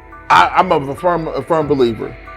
If I wanted Shedeur Sanders at 2, at worst at 33, of course I already think that he's better than other quarterbacks. Because that's the type of talent, that's where I would have picked him at. And if he was at 2 or 33, and he still had this same exact skill set, we would be talking about him starting and playing. Right. Well, there'd only be 3 quarterbacks. It'd be 3 quarterbacks, not 4. Not 4, yeah. But since he moved to the 5th round, that's cool. They might have to go along with it. But to me, I think if you ask who got the best tools, I'm going with Shedeur Sanders. From the first day of camp, he was not there to get by. He arrived to lead. There was no hesitation in installs, no lapses in fundamentals, just precise timing, clean footwork, and consistent velocity to every level of the field. He managed protections, controlled cadence, and delivered in situational work, showing command rather than learning on the fly. The approach was efficient and disciplined, with attention to detail and progressions and ball placement that reflected preparation, not improvisation. At the same time, Rich Eisen addressed the narrative directly and backed it with evidence. He laid out clips, context, and performance markers to cut through speculation. Eisen emphasized that Shedeur Sanders did not step into this moment because of publicity. He built toward it through sustained work, resilience, and results. The background, media readiness, high football IQ, and a professional approach was developed over years, not days, and it translated to immediate operational control of the offense. The resistance came from familiar places. Some in the traditional guard still framed mobile quarterbacks as limited and expected the nepotism label to define him. That view did not hold up against what was on the field: composure under pressure, secure decision-making, accurate throws into tight windows, and consistent execution in red zone and 2-minute sequences. Eisen's point was clear: evaluate Shedeur Sanders on performance and readiness. The evidence shows he earned the opportunity and is meeting the standard with accountability and consistency. Yeah, teams didn't draft him because they didn't think he was first-round talent. And the quote we played and that's on the screen, I think is flatly wrong. We all know this shouldn't have happened. Yes, it should have. It should have happened because this wasn't. Now, again, teams can be wrong. The league as a whole can be wrong. Hell, the Baltimore Ravens drafted a 25-year-old tight end before they drafted Lamar Jackson in the same draft. The die is not cast on who Shedeur Sanders. He stated it plainly. This is not a celebrity appearance. This is a quarterback with pocket presence, leadership, and decision-making that stands on its own. You either show it or you settle into a backup role. Shedeur Sanders is not auditioning. He is establishing himself as the starter. When the opportunity arrived, whether through injury, trade, or depth chart changes, Shedeur was prepared and delivered. He did not hesitate. He executed the offense and finished drives. As others tried to catch up to what they were seeing, Rich Eisen reinforced the same message he has been repeating: evaluate the work. Camp reports have been consistently positive, but the important shift is how the performance is being received. Casual attendees who came to observe left talking about Shedeur's command and poise. Detailed observers focused on his pre-snap reads, protection checks, and audibles, highlighting the mechanics, timing, and ball placement that support efficient, controlled play. We've got news. Got news. About my Cleveland Browns. We've got an oblique problem. Obliques are big deals, especially when it's your quarterback. Now, he might be fourth on the depth chart, but he was number one in the preseason game last week, and he did a great job. 138 yards, 2 touchdowns. Shedeur Sanders has an oblique injury. That is not good. I do not like this. I hate this because I want to see more reps for Shedeur Sanders. Shedeur Sanders, a projected breakout this season, has been sidelined unexpectedly. The Browns coaching staff confirmed an oblique injury significant enough to keep him out of all activity. No reps, no drills, no warm-ups. Concerns are rising about how this may affect his momentum and force adjustments to the team's plan. The focus now is his recovery timeline, the impact on his development, and the next steps for the quarterback depth chart. Browns rookie quarterback Shedeur Sanders injured his oblique during practice today, putting his status in doubt for Saturday's preseason game against the Eagles. He's the latest quarterback on Cleveland's roster who has dealt with a health issue, joining fellow rookie Dillon Gabriel and Kenny Pickett. Sanders, who is trying to fight his way up the Browns depth chart, started the preseason opener last week and threw to practice. So how concerning is this for Shedeur as he is trying to, again, make his way up the depth chart, be QB2, potentially QB1 in the future? Dillon Gabriel taking Shedeur Sanders' QB1 spot after Sanders suffers an oblique injury is more than a roster change. It signals the staff is choosing urgency over efficiency. You do not replace a quarterback operating near a 70% completion rate with one coming off a 32% outing unless the decision is driven by desperation or poor evaluation. That is not strategy, it is avoidable loss of production. The impact on accuracy, timing, and drive sustainability is clear, and the difference is apparent to anyone watching. Well, here's what we know. I mean, after practice, Kevin Stefanski, the head coach of the Cleveland Browns, was not available to the media, but I did talk to him on the field as the players were coming off, and he told me that Shedeur Sanders complained of oblique soreness during the warm-ups this morning. Shedeur Sanders' absence isn't just a gap in the lineup, it's a setback for the entire offense. He thrives under pressure and makes throws others won't attempt. When he's healthy, every pass has intent, every drive has rhythm, and opposing defenses know they're in for a long day. Replace him with Dillon Gabriel and the defense senses an opening. Corners press tighter, safeties cheat down, and linebackers blitz more aggressively because they don't expect the same timing, velocity, or accuracy. Yes. I mean, yeah, I'm a fan.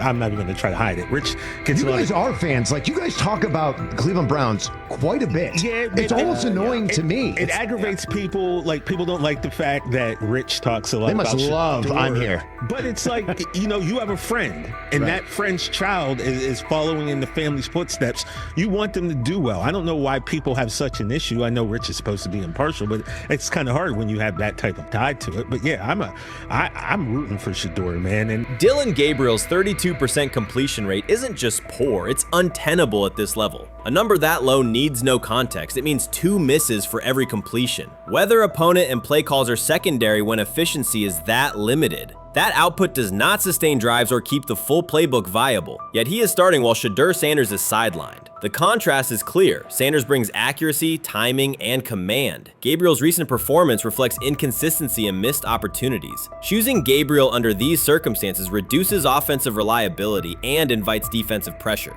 It is a decision that sacrifices efficiency and field position. So it'll be interesting to see what happens with Dillon Gabriel, but to the Shedeur Sanders point, it is unfortunate because I thought he was gaining some momentum. I know the practice that they had before they left for Philly, Daniel Oyefusi reported that he actually took the most reps of all of the quarterbacks. And that was the first time that had happened. It was the first time that he had went ahead of Dillon Gabriel, practicing with the twos, etc. So, like, coming off that stout performance against the Carolina Panthers, he was gaining momentum. If this were a clean evaluation, there would be no debate. Shedeur Sanders is the clear choice. He's accurate, composed, and consistent with a track record of high-level production. Dillon Gabriel remains a question mark, and not the kind that stresses defense. He's the kind that makes coaches consider leaning on the run to limit risk and protect field position. The reality is that injuries create openings for players who haven't earned them. Gabriel has stepped into QB1 while Sanders is out, but that reflects circumstance, not superiority. We don't know the severity of this oblique injury and whether it will even keep him out of Saturday's game against the Eagles. As for moving up the depth chart, I'm the Browns preseason sideline reporter. I was there Friday night when he burst onto the stage and set the NFL world buzzing. And yes, his demeanor was tremendous. His poise was tremendous. He did the things that were asked of him. But at the end of the day, he wasn't actually asked to do all that much. The real concern is how this could attach to Shedeur Sanders' reputation. The NFL is unforgiving about availability. An oblique injury for a quarterback isn't minor. It affects mechanics, torque, and timing. Even with a strong return, the injury-prone label can linger. For the Cleveland Browns, or any team seeking stability under center, that perception is toxic. Teams don't want a player they fear won't make it through October. That's the risk. Talent doesn't always overcome league politics. Once questions about durability start, they rarely fade. They surface in contract terms, roster decisions, and sideline evaluations. So Shedeur Sanders is injured again? If you were following along on social media today for the Browns' first joint practice in Philadelphia against the Eagles, wow, you were in for a tumultuous ride. I mean, all the reporters, both Browns and Eagles reporters, were pretty much flabbergasted at the fact that Shedeur Sanders was taking 0 team reps during the day, and even Tyler Huntley was getting team reps instead of Shedeur. And then it came out, obviously, everybody's speculating. There's people calling for Kevin's jobs, and before I go any further, I don't blame anybody, ever. Meanwhile, Dillon Gabriel's numbers should be sidelining him, not elevating him. A 32% completion rate isn't a dip, it's a warning sign that points to issues with field vision, timing, and receiver cohesion. That's the quarterback taking snaps while Shedeur Sanders is out. Put their work side by side and the gap is obvious. Sanders shows consistent placement, timing, and footwork that reflect high-level execution. Gabriel's recent output introduces variability that shrinks the call sheet and stalls drives. You can't claim the priority is winning while starting a quarterback who isn't reliably delivering routine completions. Fans recognize it, receivers lose confidence and tempo when targets are off, the offensive line's urgency fades when protection doesn't translate into productive throws, team belief in the quarterback is fragile, and once it erodes, a season can come apart quickly. We could be looking at, 3/4 of Snoop and maybe 1/4 of Dillon Gabriel. Not really exciting for the fans. Of course, it would be nice to see what Dillon looks like. Did spend third-round capital on him. If you're Dillon Gabriel and you're a rookie, is not going to be you on want to this get team. healed. You want the reps. You want to take these reps. So what do you do to prepare yourself and get ready? Because, man, when rookies get injured, it's like these reps are so valuable. Yeah, sets him back a lot. We do have some video here. Mike Garafolo had some video of Jalen Hurts kind of helping Shedeur use his cart to get off the field here. Shedeur Sanders changes the entire equation. His presence under center keeps defenses honest, keeps teammates engaged, and expands the coaching staff's options. You can call vertical shots, open the playbook, and control the game's tempo. Dillon Gabriel limits that. With him, the playbook narrows, drives stall, and the defense ends up on the field too long trying to compensate. The Cleveland Browns are not in a position to gamble at quarterback. This is a franchise with a difficult history at the position. With Gabriel, the issues are visible from the stands. A 32% completion rate won't jump to 60% with a few extra reps. If anything, it will decline as defenses present looks they would not risk against Shedeur. And that's the core issue. Shedeur Sanders at 80% is still a better quarterback than Dillon Gabriel at his best. That isn't exaggeration, it's the numbers. If Sanders is a 70% passer when healthy, even a drop to 60% keeps him well ahead of where Gabriel is now. Yet the team is rolling with the quarterback who isn't delivering routine completions. Every week Sanders is out, his hold on QB1 loosens. That's the hard truth. The longer Gabriel stays in the role, the more coaches cite continuity and chemistry to cover what's happening on the field. Every throw and every drive has to be a statement, not just to win, but to erase any notion that Gabriel is a legitimate alternative. In the NFL, QB1 isn't handed back because you used to be the best option. You have to take it. Started off with some positive news for Shedeur, and then it kind of just went left real quick. Shedeur got the news early on that if Dillon Gabriel couldn't go, he would get his second straight start in the Saturday preseason game against the Philadelphia Eagles. And then he went on to injure his oblique. For the fans who don't know exactly what part of the body the oblique is at, what that injury is, and how it can impact the quarterback, can you explain to them what is an oblique injury?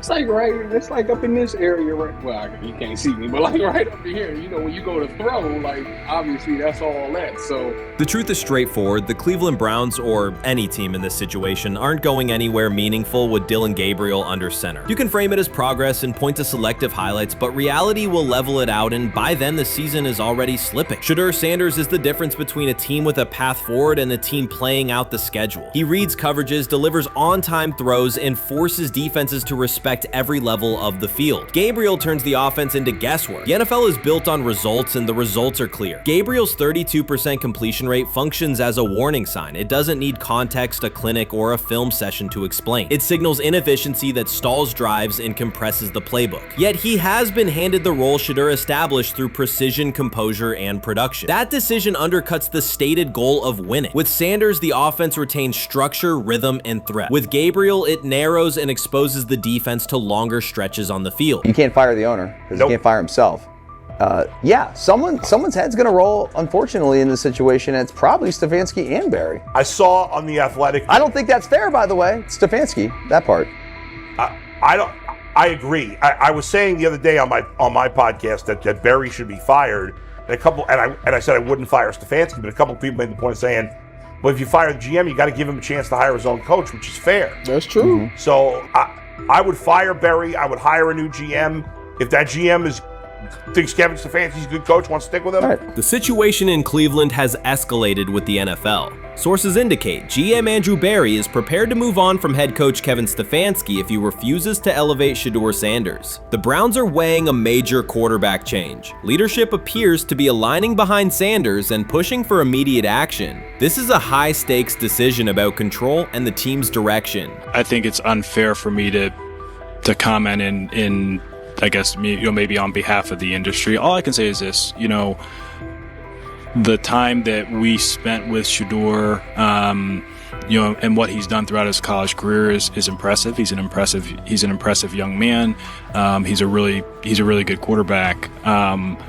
Sometimes fit comes into play, and I'd also say this, there are 4 more rounds of the draft, and then maybe lastly, it's less about where you get picked and what you do after you get picked. That's really the most important thing.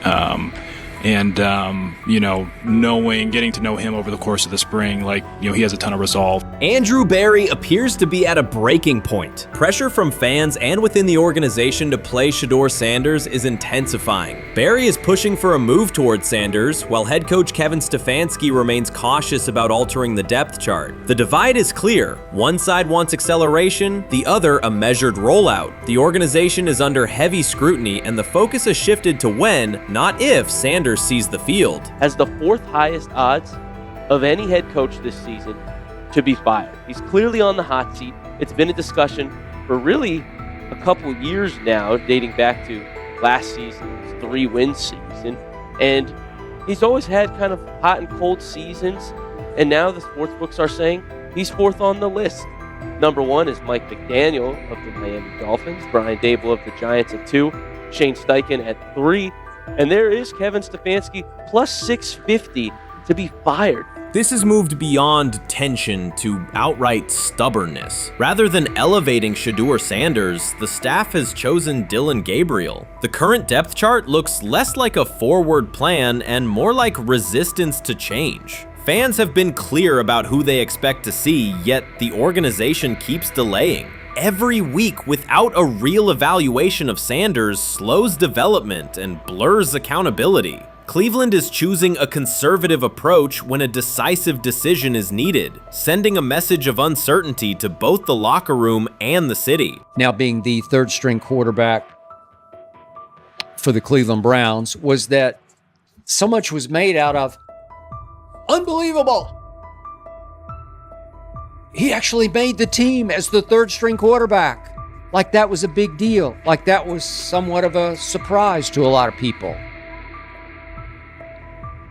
He should have been the first pick in the draft. Kevin Stefanski appears to be doubling down to validate his approach. Despite sustained demand from Browns fans to see Shedeur Sanders reflected in chants, merchandise, and constant discussion, he continues to keep Dillon Gabriel in front on the depth chart. The decision functions as an assertion of control rather than a response to momentum. Even with clear signals from the fan base, Stefanski is staying with Gabriel and delaying a full evaluation of Sanders. It is a deliberate choice to maintain his plan and pacing, not to accelerate change. Cleveland is prioritizing continuity over recalibration, keeping any transition to Sanders on hold. But yeah, I mean, the Browns are in a tough spot. They have wasted. You traded a ton of high draft capital to get Deshaun Watson. You've gotten nothing out of Deshaun Watson and missed an opportunity. Like, who knows who they would have drafted? Now, maybe they would have screwed up those picks and the Browns would still be in bad shape.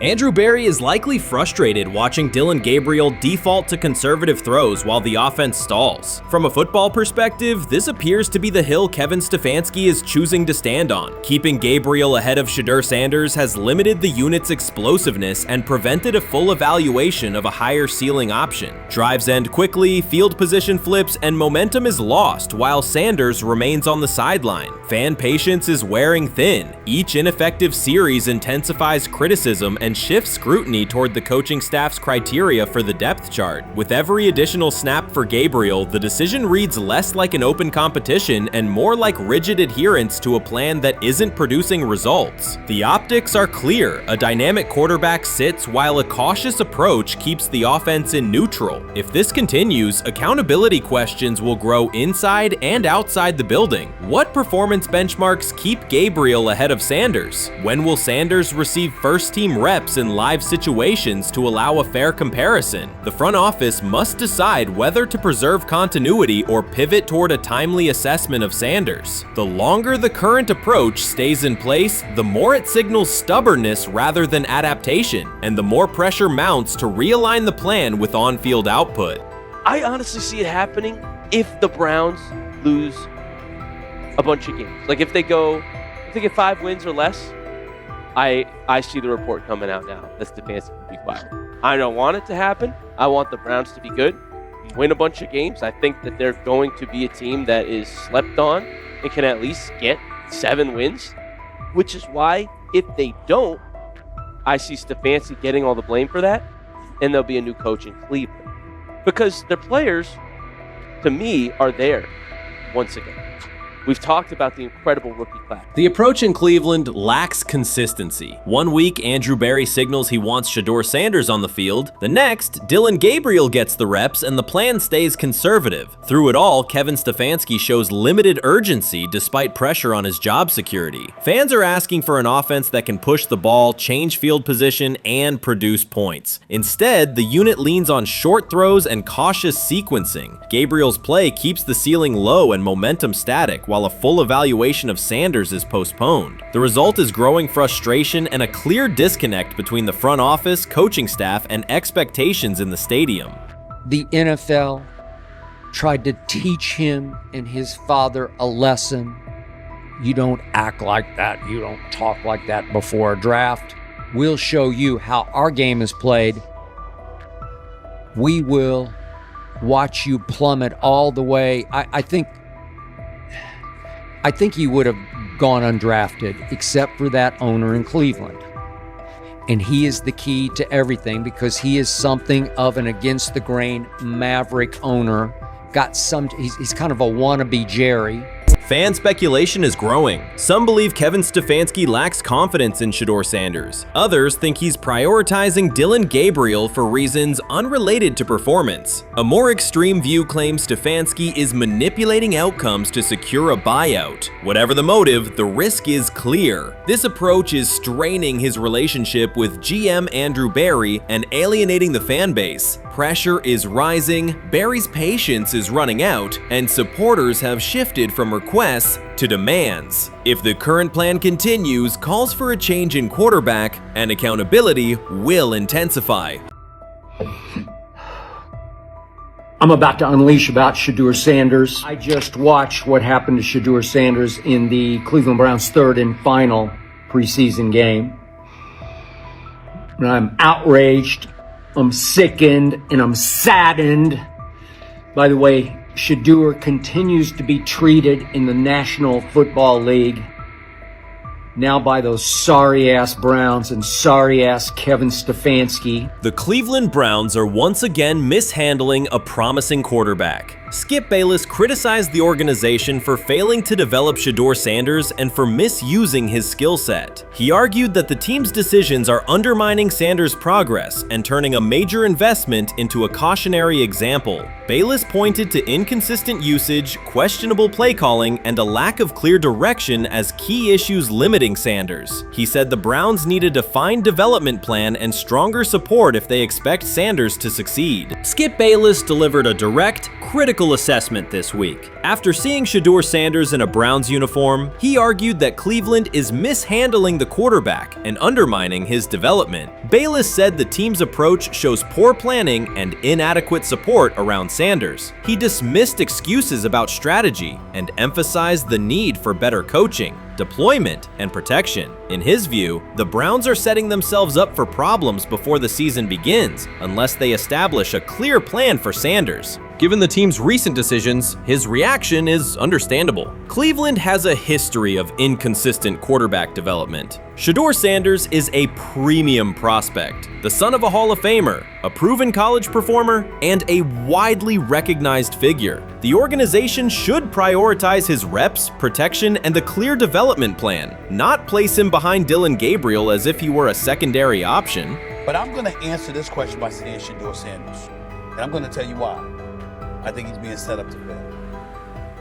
That's right, I'm going to say it. Okay. Here we are on national television, right? There's been 11 practices, if I remember correctly. He's been starting against he's been playing against the third unit. He's fourth on the depth chart.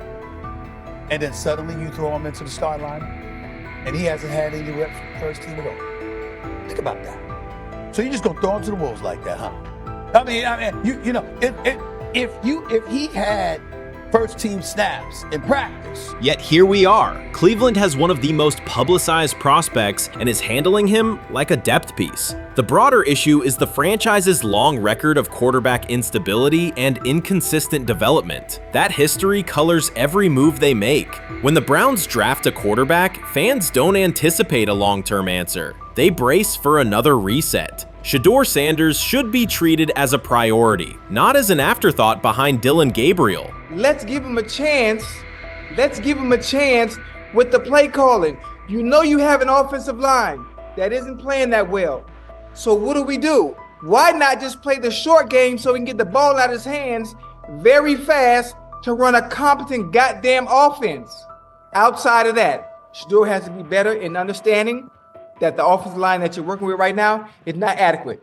Why not allow the players that are competing for a job, in this instance, Shedeur Sanders, to finish off the 2-minute drill? When Browns fans see another quarterback selected, they brace for another setback. The franchise's recent history, from Johnny Manziel's failed stint to the rocky handling of Baker Mayfield, reflects inconsistent development and short-term decision-making. Against that backdrop, Skip Bayless's reaction to Shedeur Sanders on Cleveland's roster was blunt. He argued the team is already mishandling a premium prospect by treating him as a secondary option instead of a centerpiece for the future. Bayless's position is straightforward. Sanders is not just a name, he brings proven college production, leadership traits, and significant visibility that can strengthen both the offense and the organization's broader profile. Burying him on the depth chart behind Dillon Gabriel signals a lack of a clear development plan and wastes early momentum. Instead, Bayless contends, Cleveland should establish a defined pathway. First-team practice reps, protection and personnel tailored to his strengths, deliberate play calling that accelerates processing, and measured in-game opportunities that build confidence and execution. In his view, the Browns need alignment from the front office to the coaching staff to prioritize Sanders' growth. Continuing to treat him like a depth piece risks repeating the same cycle that has undermined previous quarterbacks. Committing to a coherent plan gives Sanders and the franchise a realistic chance to convert potential into sustained performance.